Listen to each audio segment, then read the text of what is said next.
Olá pessoal, tudo bem? Sejam bem-vindos a mais um vídeo aqui no nosso canal. Meu nome é Kedna Miranda, sou psicóloga e vim trazer mais um vídeo psicoeducativo para vocês. Bom, antes de começar esse vídeo, eu gostaria de pedir desculpas a vocês pelo meu sumiço, né? Mas foi um sumiço justificado. Tive uma perda recente essa semana na minha família, estávamos passando por um problema sério, né? Eu perdi minha avó por câncer. Então, assim, eu não estava no clima, nem na motivação para gravar um vídeo para vocês. Então, assim, todos os meus vídeos eu não faço um script ou um texto para eu me basear. Tudo vem daqui da cabeça, de acordo com a inspiração do momento.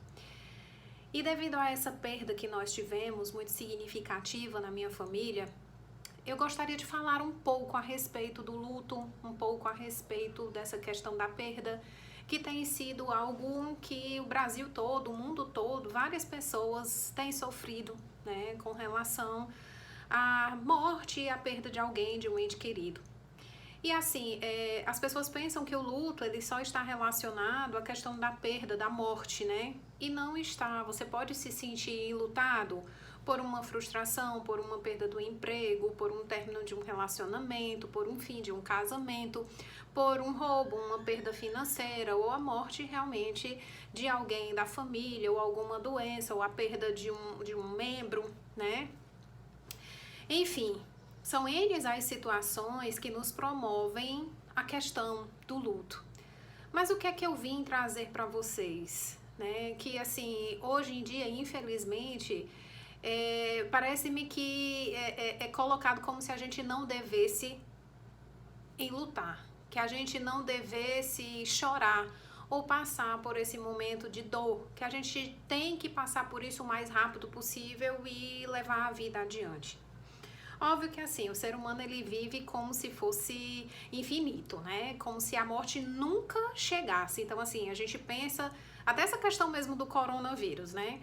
Para nós brasileiros era mais comum a gente aconteceu na China, aconteceu na Europa, aconteceu nos Estados Unidos, com a gente nunca acontecia nada, até então que nos atrapalhasse o nosso cotidiano, a nossa vida, o nosso trabalho, o nosso dia a dia. Nada que nos prendesse, como por exemplo um furacão, um terremoto, que Deus defenda. Mas isso nunca chegou a acontecer aqui no Brasil como se chegou agora. De termos que o Brasil todo parar, ficar em isolamento dentro de casa, se protegendo, porque o mundo afora tá perigoso, né? É um vírus que ninguém vê. Enfim, então assim, esse processo de luto, ele tem sido uma constante praticamente, né? Vivemos esse luto de não poder sair, de não estar aí presente no dia a dia. E me parece assim que é proibido as pessoas sofrerem, sabe? É proibido você chorar, é proibido você se colocar. Vamos ver só o que tem um lado bom, um lado positivo. Não, gente. Olhe, a gente vive isso realmente na pele, né? Então, assim, como alguém que está passando por isso, no luto a gente deve chorar sim. Só quem perdeu um membro da família que sabe a dor dessa perda, a falta que ela faz. E é tão engraçado que a mente da gente fica lutando, como se dissesse assim, não, não pode ser, isso é uma mentira, não, foi só uma viagem que essa pessoa foi fazer, e a qualquer momento a gente vai escutar novamente a voz dela, vai escutar as frases dessa pessoa, ou vai sentir novamente o movimento dela pela casa, ou nos N contextos, né? Então é muito difícil, em alguns casos, a gente aceitar. E é preciso uma ressignificação muito grande. Então, por isso que eu digo, é importante se viver a dor do luto. Em alguns momentos, por exemplo, se é uma morte que as pessoas não esperam, se é uma morte que, por exemplo, a pessoa estava boa e do nada, bufo, né? No caso, por exemplo, da minha avó, era algo que a gente já esperava, porque ela estava com câncer terminal. Então, assim, deu tempo, entre aspas, né, de nós familiares tentarmos digerir isso. Mas mesmo assim, a dor da perda, ela é muito significativa. E eu fico me colocando no lugar das pessoas que estão perdendo os seus entes queridos pelo coronavírus, né? Que na maioria das vezes são pessoas que não tinham problema nenhum, começaram a sentir os sintomas e rapidamente o familiar se foi, né? Em alguns casos, graças a Deus que em outros, muito poucos ainda, mas conseguem sobreviver, mas nem todos. Então, assim, o que eu deixo...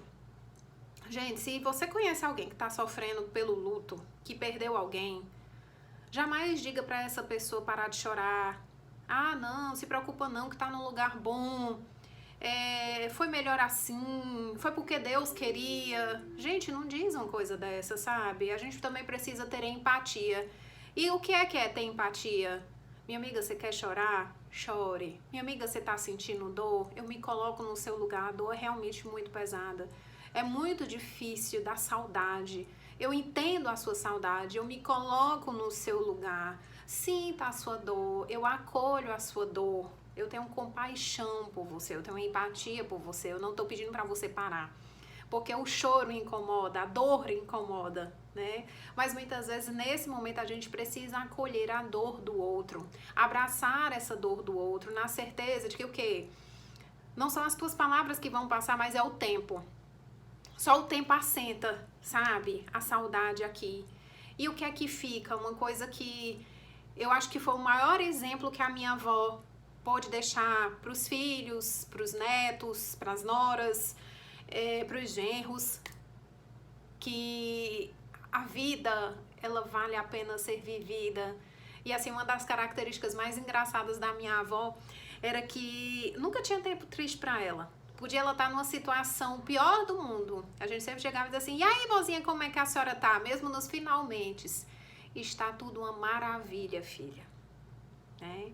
Então, até mesmo na dor, e o engraçado, ela não reclamava. Mesmo sentindo dores horríveis, era sempre o silêncio imperava, mas ela nunca queria transmitir e gerar preocupação para ninguém. Ela sempre queria transmitir o quê? Que estava tudo uma maravilha. E era sempre uma característica muito engraçada dela, ela curtia.